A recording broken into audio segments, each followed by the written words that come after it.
Picture a frigid January night in the year 1782. The air so cold it feels as if it might shatter like thin glass. It was on such a night, under the cover of darkness and falling snow, that the fuse was lit on one of the most explosive scandals of its time. This is not a story of quiet love, but of a brazen escape that shattered the decorous world of the Baltic German nobility and cast a shadow upon the reputations of several of its most distinguished families. At the center of this vortex was a young baroness who dared to break the icy chains of duty, and a brilliant Russian general for whom she gambled everything: her name, her fortune, and even her own family. Their hurried departure in a sleigh, racing away from a loathed husband and a stern father, was merely the first act in a drama that would forever alter the destinies of great houses and give birth to a legend shrouded in mystery. In this account, we will unravel the tangled web of lies and omissions to reveal the shocking truth about the woman whose desperate choice became the secret source of a beauty and tragedy that, half a century later, would illuminate all of Russian culture with its fatal radiance. Prepare yourselves, for the story of Natalia Goncharova's great-grandmother is far more dramatic than you could ever imagine. To understand the full depth and desperation of that nighttime flight, we must momentarily leave the sleigh hurtling into the unknown and return to the world our heroine was so frantic to escape, the world of the Baltic German nobility at the close of the 18th century. Imagine the cold, wind-swept lands of Livonia, where time itself seemed frozen in the gray granite of ancient castles. It was here, on the Ratshof estate, that Yefrosinya Ulrika von Liphardt was born in 1761. Her family, prominent since the 16th century, was one of the pillars of this society. Saxon knights who had for centuries owned these lands and the peasants upon them, their names etched into the region's history in blood and gold. To be a von Liphardt meant to carry from birth the weight of age-old traditions, a flawless reputation, and, most importantly, an unbreakable duty to one's family. Like any other girl of her station, Ulrika's childhood unfolded within the rigid confines of propriety, under the watchful eyes of governesses and pastors. Her world was one of French lessons, embroidery, clavichord practice, and endless sermons on piety and obedience. It was a world where emotions were considered in poor taste, and a personal opinion was an unforgivable audacity, especially for a woman.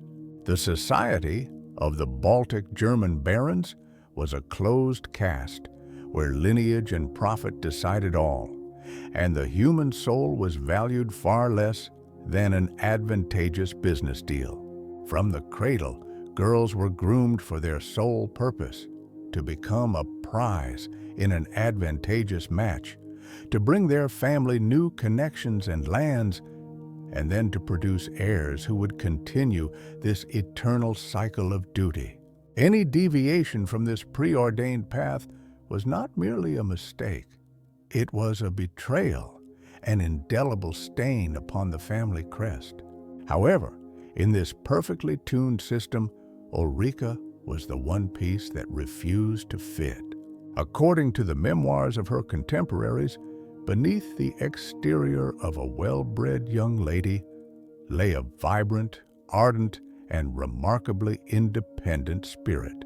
While her sisters dutifully bent their heads over their needlework, Ulrika was drawn to the stables, to the thrill of a fast ride on horseback, where the wind in her hair offered an intoxicating taste of freedom. When meek answers were expected of her, she might pose a sharp, uncomfortable question. There was something in her nature that fiercely resisted all attempts to mold her into a silent porcelain doll. This inner spark, this propensity for daring acts, as her family delicately called it, was a ticking time bomb planted at the very foundation of her future. And soon, fate would provide the catalyst for an explosion that would rock Livonian society to its core. In 1778, when Ulrika had just turned 17, the family council delivered its verdict. She was to be married to Baron Moritz von Posse, a scion of an equally ancient and influential house. The union was a classic dynastic transaction. Two powerful families consolidating their regional standing. The feelings of the young bride and groom were, of course, of no concern. Baron von Posse was a typical product of his environment, a man of honor, likely not cruel but cold, pedantic, and utterly consumed by the management of his estates and the observance of tradition. He expected from his wife what all men of his circle did: obedience, household management, and the bearing of sons. He had acquired a beautiful and noble spouse, but he had no idea what to do with the living, breathing woman trapped inside that role.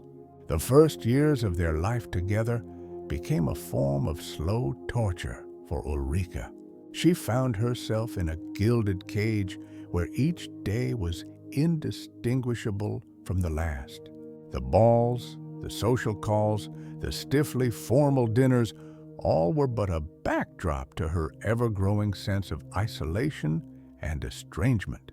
It was said that a clash of personalities was the cause of their discord, but that is too gentle a term for the collision of two opposing elements. He was ice, she was fire. He was order, she was impulse. He saw in her only Baroness von Posse a beautiful accessory to his status. She, however, desperately yearned to be seen simply as Ulrika, a real person with her own dreams and desires. The birth of a daughter, which should have strengthened their union, became for Ulrika just another link in the chain binding her to a man she did not love and a life devoid of joy. She languished in this marriage for 4 years, 4 long years, during which the youthful defiance in her soul hardened into a cold, calculated resolve. She would look in the mirror and see the sparkle in her eyes fade into dull submission, her vibrant energy give way to apathy. At some point, Ulrika understood that she faced only 2 paths: either to slowly wither away in this marriage, becoming a shadow of her former self, or to risk everything for a single chance at a real life.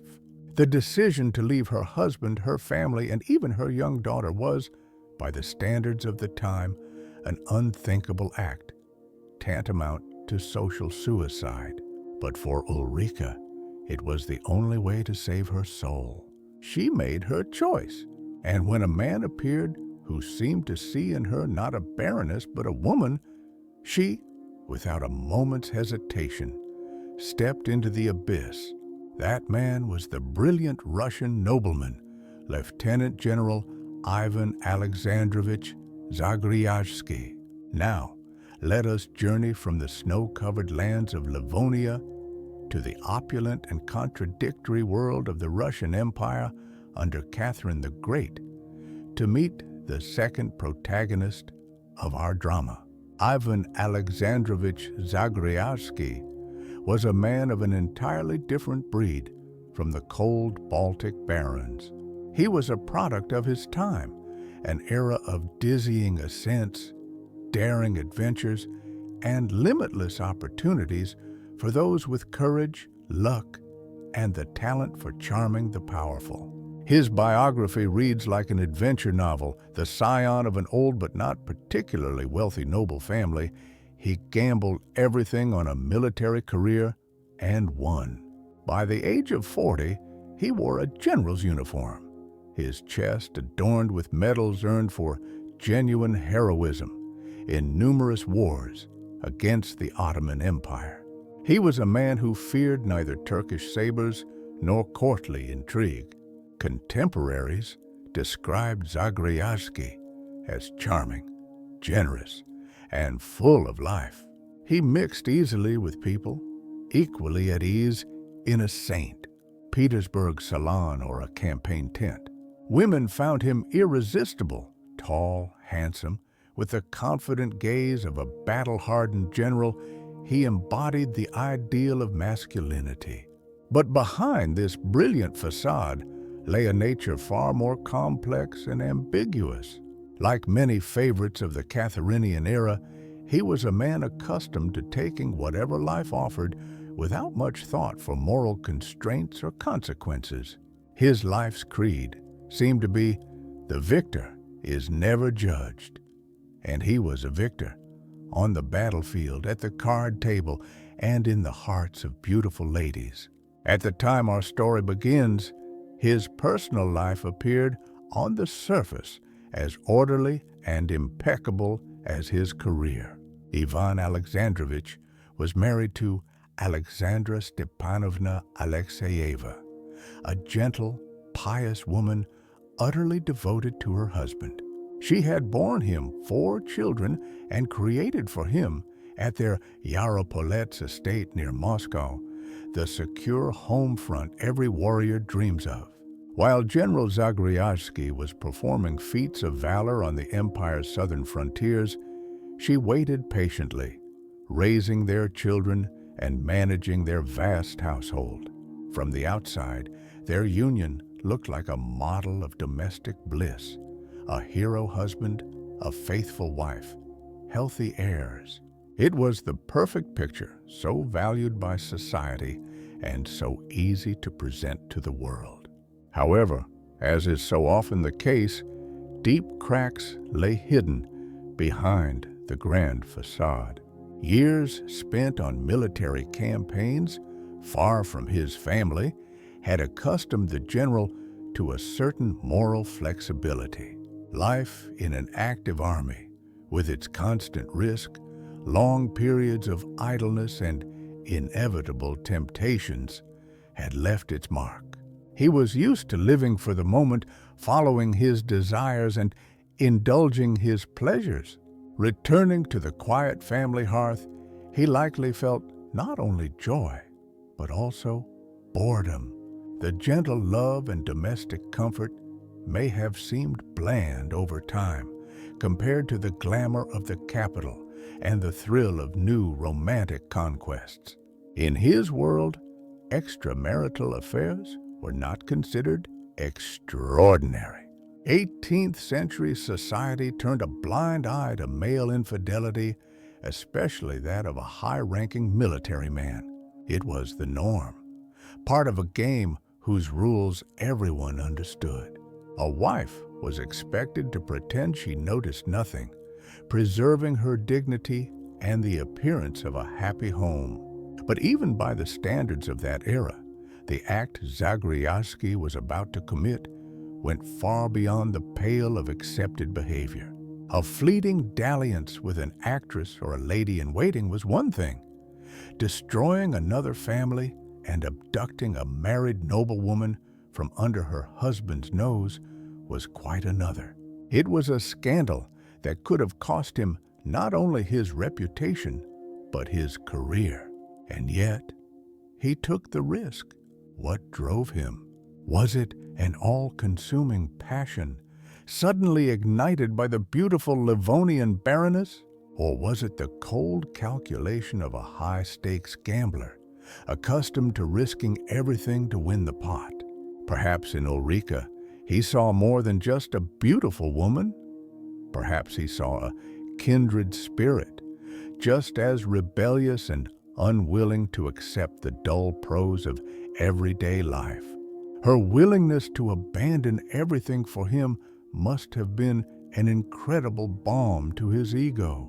A battle-tested general accustomed to conquering fortresses, he was now storming the most impregnable citadel of all, the honor and reputation of the Baltic German nobility. The seemingly perfect marriage of the Zagryazhskys, which had appeared as solid as granite, had in truth been fractured for a long time. The arrival of Ulrika von Posse in his life was the last blow that would finally shatter it in two. January 1782. The ancient town of Dorpat, which we know today as Tartu in Estonia, was buzzing and shimmering with all the colors of life. Hundreds of people from across Livonia and beyond had flocked here for the famed January fair.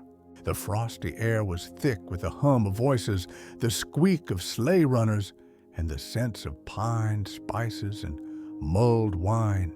In the snow-covered squares, merchants had pitched their vibrant tents, offering English cloth, Persian rugs, Siberian furs, and French perfumes. It was amidst this bustling crowd, where the carriages of the nobility jostled with the simple carts of peasants, that the fateful encounter which would seal our heroes' destinies was to take place. Ivan Alexandrovich Zagryazhsky had arrived in Dorpat on official business, having left his family in the distant Moscow province estate of Yaropolets. Ulrika, meanwhile, had likely come with her husband, eager to immerse herself in a festive atmosphere so rare in her monotonous life. We do not know the precise circumstances of their first meeting. Perhaps they met at a ball hosted by the local governor, where the dashing Russian general could not have failed to notice the young baroness, whose refined beauty stood in such stark contrast to the severe faces of the local aristocrats. Or maybe their eyes met by chance in the throng of the market square. But one thing is certain, the spark that flew between them was like a bolt of lightning. For Ulrika, starved of genuine affection, attention, and admiration, the charming and self-assured Zagryazhsky seemed like a knight from a fairy tale, come to rescue her from her loathsome prison. He possessed everything she found lacking in her husband: passion, decisiveness, a readiness to take risks. He paid her compliments. His eyes burned with intensity as he looked at her, and she, a 21-year-old woman who had almost forgotten what it felt like to be desired, simply melted. For Zagryazhsky, the encounter was just as electrifying. In Ulrika, he saw not just another pretty provincial lady, but a woman of a rare and captivating breed. Her eyes held the same rebellious fire that he so valued in himself. Her yearning for a different life, her desperate wish to break free, resonated deeply with his own adventurous nature. To seduce her, to steal her away from her husband, this was a challenge worthy of his ambitions. Over the few short days they spent in Dorpat, their secret romance blossomed with breathtaking speed. Each stolen meeting, each exchanged glance and secret note only added fuel to the fire. They both knew they were playing with fire, but the thrill of danger was intoxicating, making their feelings all the more intense. And so, one evening, the final reckless decision was made. They would run away together. On the 28th of January, under the pretext of a short trip to the nearby Ratshof estate, Ulrika left the town. She was accompanied only by her loyal maid, Greta, who was privy to the secret. Halfway there, on a deserted, snow-covered road, her sleigh came to a stop. Out of the darkness, another emerged, a traveling sleigh drawn by a troika of the finest horses. Zagryazhsky was already waiting inside. There were no long goodbyes, no tears or hesitations. She simply moved from one sleigh to the other, leaving her entire past life behind. The husband she did not love, the father she feared, and even the small daughter whom she undoubtedly loved, but had decided to sacrifice for a phantom of happiness. At that moment, as the driver cracked his whip and the sleigh surged towards Pskov, and from there to St. Petersburg, Ulrika must have felt like the happiest woman in the world. She was free, but she did not yet know the terrible price she would have to pay for that freedom. News of Baroness von Posse's flight exploded like a bombshell. Baron Moritz and Ulrika's father, Karl von Liphardt, were beside themselves with fury and humiliation. Their ancient and respected families had never known such disgrace. This was not merely an elopement. It was a public defiance of all the principles of their world, a brazen slap in the face to the entire Baltic German nobility. No one could believe that the quiet, seemingly submissive Ulrika was capable of such an act. The alarm was immediately raised and Posses were dispatched, but it was all in vain. The fugitives had vanished as if into the blizzard itself. Official documents from the time record the event with a dry, yet no less dramatic, precision. The case file, opened at the request of the cuckolded husband, stated, "On the 28th of January of this year, at 7 o'clock in the evening, on the road between the Ratshof estate and the town of Dorpat, she abandoned her sleigh and, together with her maid Greta, transferred to a waiting traveling sleigh, departed with great haste, and has utterly disappeared." The document went on to request a search for the abducted person, her detainment, and her reinstatement. Baron von Posse, feeling profoundly insulted, was not about to give up so easily. He could not bring his wife back by force. Zagryazhsky was far too influential a figure, but he could seek justice through the law. In that same year, 1782, he filed a petition for divorce, addressing a letter to the Empress Catherine herself. Thus began a long and humiliating legal process. Ulrika, already living with Zagryazhsky in St. Petersburg, was repeatedly summoned to Riga to testify, but she flatly refused any contact with her former husband or his representatives.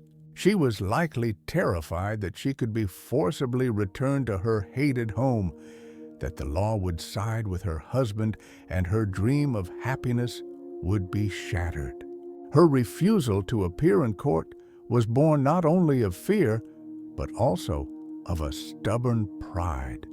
She had made her choice and would not justify it to anyone. Her escape was complete, but the real battle for the right to be happy had only just begun. St. Petersburg, the city the fugitives had raced towards, seemed to them a safe harbor, a dazzling capital where the past could be easily erased and a new life begun. However, the legal machine set in motion in Riga by the insulted Baron von Posse had a long reach. While Ulrika and Zagryazhsky savored the first months of their new forbidden life, the storm clouds of a paper war were gathering above them. Legally, Ulrika was still a married woman, a runaway who had violated both divine and human law. The simple desire to be together was not enough. They needed to sever the old ties, and to do so in a way that would not leave them at the very bottom of the social hierarchy.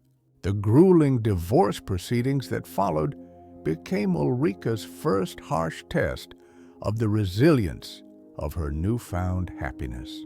Her lawyer, Johann Heinrich Yankiewicz, then entered the scene, tasked with a near impossible mission: Denying the elopement itself was pointless. It was too blatant and scandalous. Yankiewicz therefore chose the only viable, though audacious, tactic. He would transform his client from perpetrator into victim. In court, he did not deny her guilt, but shifted the focus. The core of his defense was the argument that her marriage to Baron von Posse had been forced upon her when she was just a young girl, incapable of resisting the will of her powerful father. Her flight, he argued, was not a frivolous act of adultery, but a desperate cry for help, an act of self-preservation for a soul being slowly suffocated in captivity. It was a risky gambit, appealing less to the letter of the law than to the conscience of the judges. On the 24th of August, 1782, the court delivered its verdict. The divorce was granted. It was a huge victory, allowing Ulrika to breathe a sigh of relief. But, as always, the devil was in the details. The court, seeking to save face and punish the transgressor, attached a sharp and humiliating condition to its decision. Moritz von Posse, as the injured party, was permitted to remarry immediately. Ulrika, however, as the party at fault, was forbidden to marry before her former husband did. It was an ingenious legal trap. To find legitimate happiness with Zagryazhsky, she would have to wait until her ex-husband found himself a new wife. Imagine the sheer absurdity of the situation. Ulrika would have to write to Livonia, humbly inquiring about the personal life of the man she had fled, just to find out if he had finally deigned to make another woman happy and thus set her free.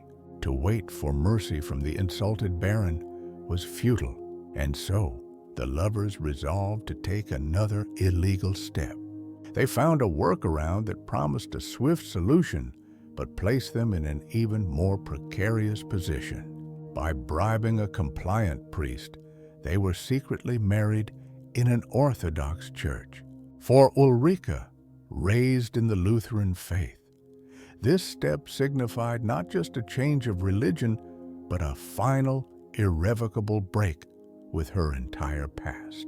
She was no longer Yefrosinya Ulrika von Liphardt, but Ulrika Ivanovna Zagryazhskaya, a Russian noblewoman, the wife of a celebrated general. Having secured this new status, she perhaps naively believed that the wall of alienation erected by her family would now crumble.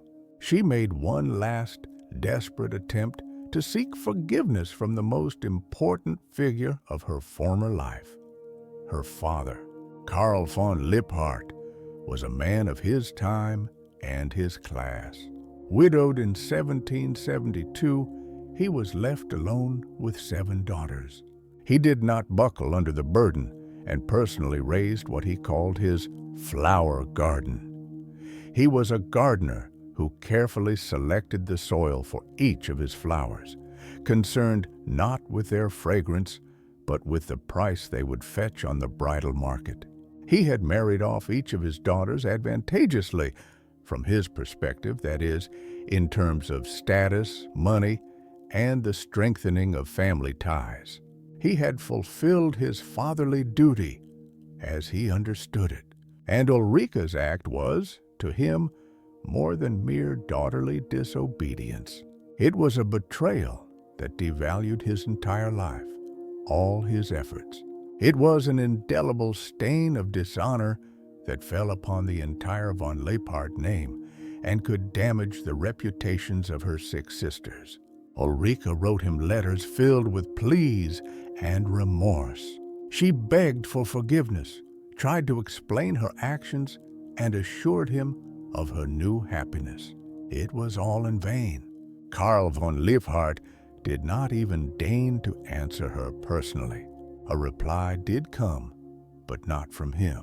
Through third parties, coldly and officially, he had it conveyed that his ungrateful daughter was forever dead to him. This was not a mere rejection, It was a curse, a complete and final erasure from his life. In that moment, Ulrika understood the true cost of her escape. She had gained a husband, but lost a father. She had found love, but had been cast out by her family. She had burned every bridge to her past, and now she had no choice but to move forward into a new life that, as she did not yet know, was preparing a blow far more terrible than her father's renunciation. The move to Russia and the secret wedding seemed to Ulrika the beginning of a new, happy chapter. She was certain the worst was behind her, that by paying the terrible price of separation from her family and homeland, she had finally earned the right to personal happiness. She was the wife of a brilliant general with access to the highest echelons of society, and she was carrying his child. She pictured her future in the brightest colors: a cozy estate, a loving husband, children, respect in society. But it was at this very moment, at the peak of her hopes, that reality dealt her a crushing, insidious blow. The truth that Ivan Zagryazhsky had so carefully concealed from her was revealed with the brutality of exploding shrapnel. It turned out that her savior, her knight, her lawful husband, as she believed him to be, had been married the entire time. We can only guess how and when Ulrika learned the terrible truth. Perhaps it happened by accident, from a servant's careless remark, or the venomous whispers of society gossips who could not pass up such a juicy scandal. Or perhaps Zagryazhsky himself, seeing that he could no longer hide the obvious, finally confessed. In any case, for Ulrika, the news was a catastrophe, the utter collapse of her world. She, who had sacrificed everything for love and an honorable union, was transformed overnight from a respected general's wife into a deceived mistress, the other woman, whose position was not just ambiguous, but monstrously humiliating. Her wedding was a farce, her marriage invalid, and she herself, by the church laws of the time, was a bigamist, a grave sin and a crime. The culmination of this nightmare, according to family legend, was the arrival of a pregnant Ulrika at the Zagryazhsky family estate, Yaropolets. Imagine this scene, worthy of a great dramatist's pen. A young woman who has abandoned everything for a man arrives at his home, only to be met at the door by his lawful wife, Alexandra Stepanovna, the mistress of the house and the mother of his 4 children. What transpired behind the closed doors of that manor?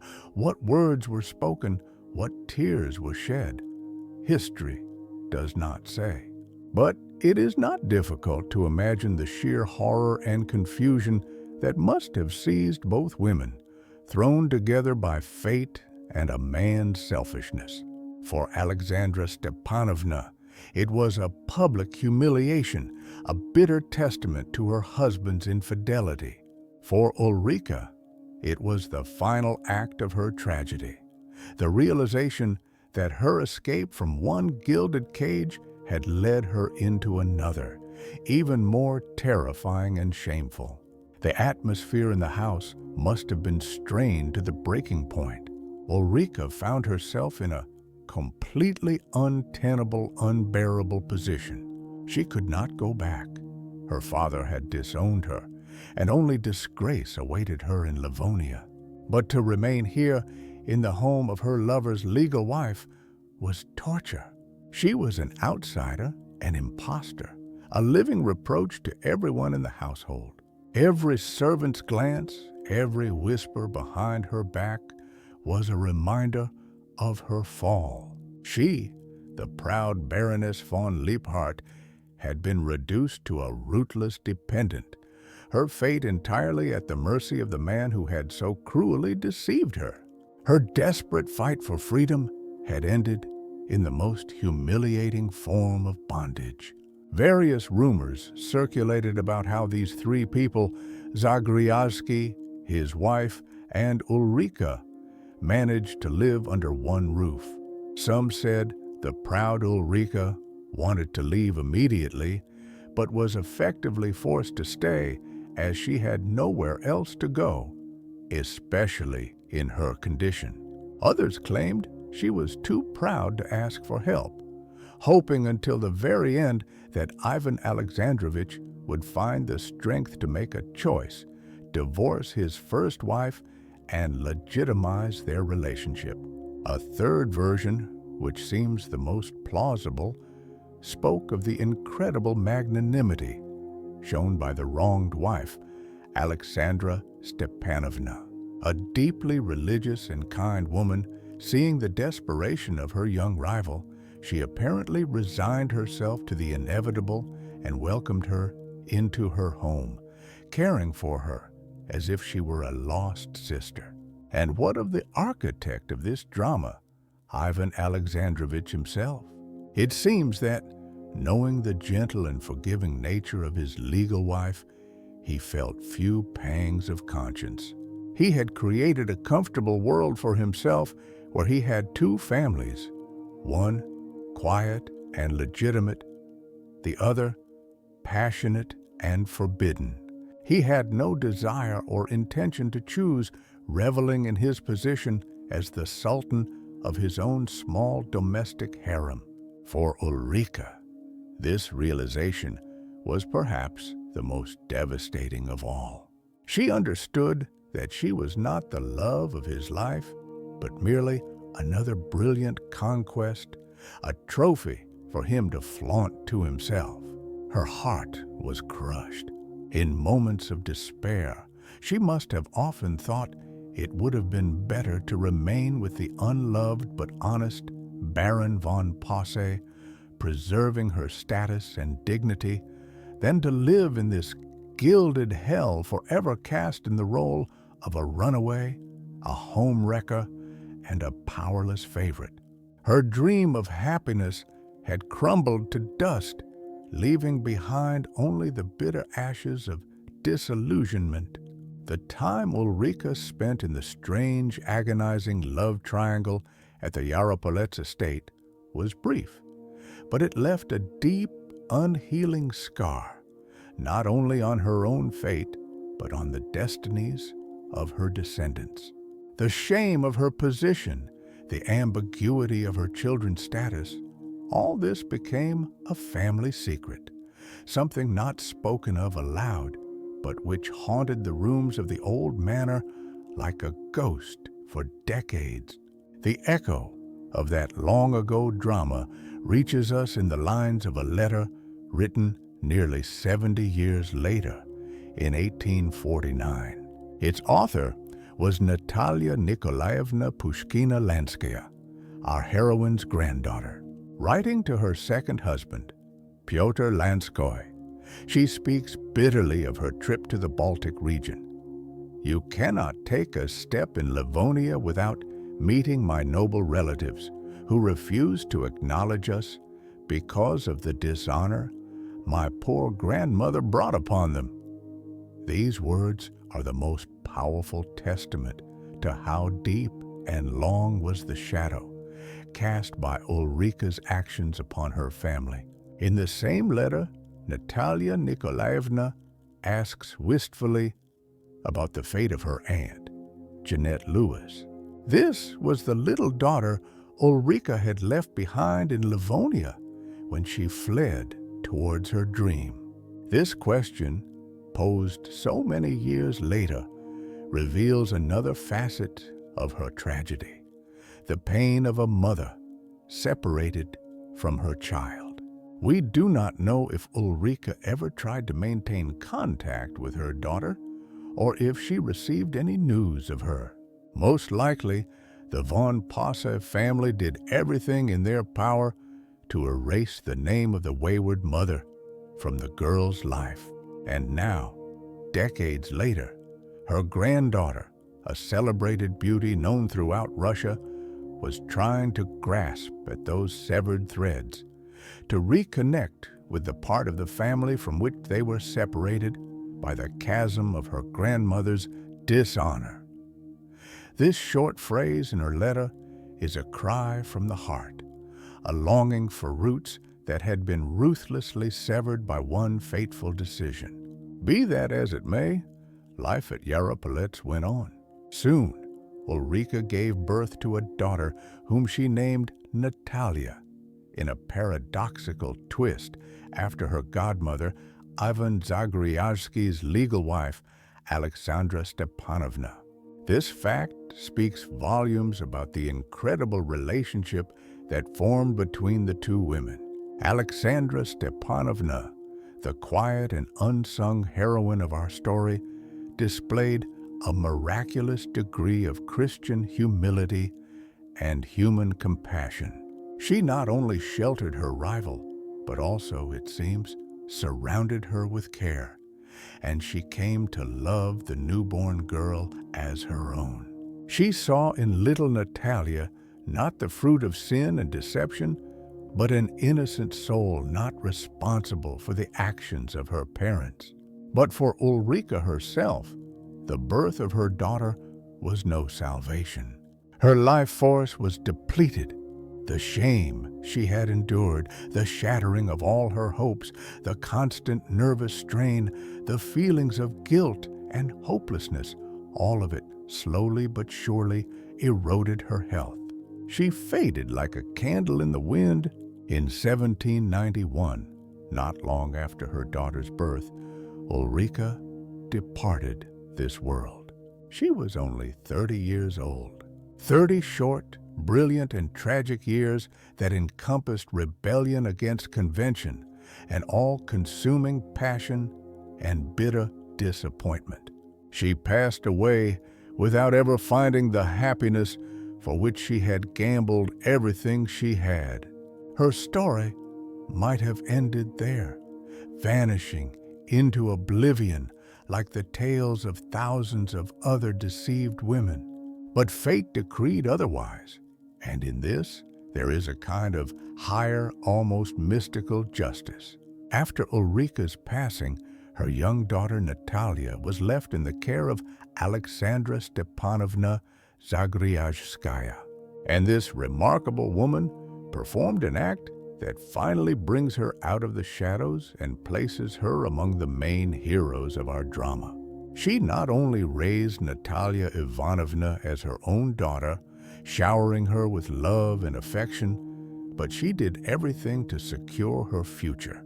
Understanding that it would be difficult for an illegitimate girl to find a worthy match, she provided for her inheritance and dowry in advance, effectively giving her equal standing with her own children. Thanks to her kindness and wisdom, the daughter of a runaway and a deceiver grew up to be a well-bred and finely educated noblewoman, poised for a brilliant future. Thus, in a paradoxical turn of events, the woman whose family Ulrika had shattered became her daughter's guardian angel, saving the legacy of her unfortunate rival from complete oblivion. So, how is Yefrosinya Ulrika von Liphardt ultimately remembered by posterity? The historical chronicles have scarcely preserved her name, and the few surviving documents tell only the dry facts of a scandalous elopement and a tragic end. Her short life, full of passion and error, seemed destined to dissolve in time, leaving behind only that bitter line in her famous granddaughter's letter. But history is a fickle mistress, and sometimes she grants immortality in the most unexpected ways. Ulrika's legacy proved to be not in lands or titles, but in something far more ethereal yet powerful, in her dazzling otherworldly beauty, which, like a precious and fateful gift, was passed down through a generation to her granddaughter, Natalia Nikolaevna Goncharova, the future wife of Alexander Pushkin. Later, when all of Russia would buzz about the angelic face of St. Petersburg's reigning beauty, many would search for the origins of this marvel, and the most perceptive among them would find it right there in the cold lands of Livonia. If old accounts are to be believed, the young Ulrika possessed a rare, refined beauty, described as unusually captivating for the harsh Baltic climate. They spoke of her delicate features, the depth and radiant light of her eyes. It is astonishing how these very same words would be repeated half a century later to describe her granddaughter. Of Natalia Pushkina, too, it was said that her face was distinguished by a perfect harmony of lines, and her figure seemed the work of an ancient sculptor. Friends of the Goncharov family, who knew the family secret, would often joke in hushed tones, "It seems her German grandmother was not stingy in bestowing her gift of beauty." This was no mere coincidence. In Natalia's face, as if in a magic mirror, was reflected that same foreign aristocratic beauty that had once driven a Russian general to madness. It was more than a simple resemblance of features. It was something greater. In her posture, in the proud turn of her head, in the faint sadness that lingered in the corners of her eyes, one could sense the legacy of that Livonian baroness who had dared to commit such a reckless act. Natalia Pushkina's beauty was not only a gift, but also a burden, almost a curse. And it is impossible to shake the feeling that, along with those delicate features, her grandmother passed down to her a piece of her own rebellious, tragic fate, the destiny of a woman whose beauty unintentionally sows storms and turmoil around her. And so, the story of Ulrika von Liphardt, the runaway who renounced her family and homeland, found its unexpected and grand continuation. Her desperate impulse, her short life scorched by passion, did not vanish into nothingness.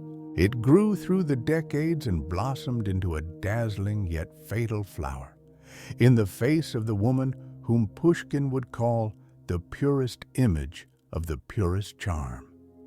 And as we look upon the famous portraits of Natalia Nikolaevna, we now know that behind her classical beauty lies another almost forgotten story, the drama of a proud baroness who paid too early and too dearly for her right to love, but whose image became forever imprinted on the very heart of Russian culture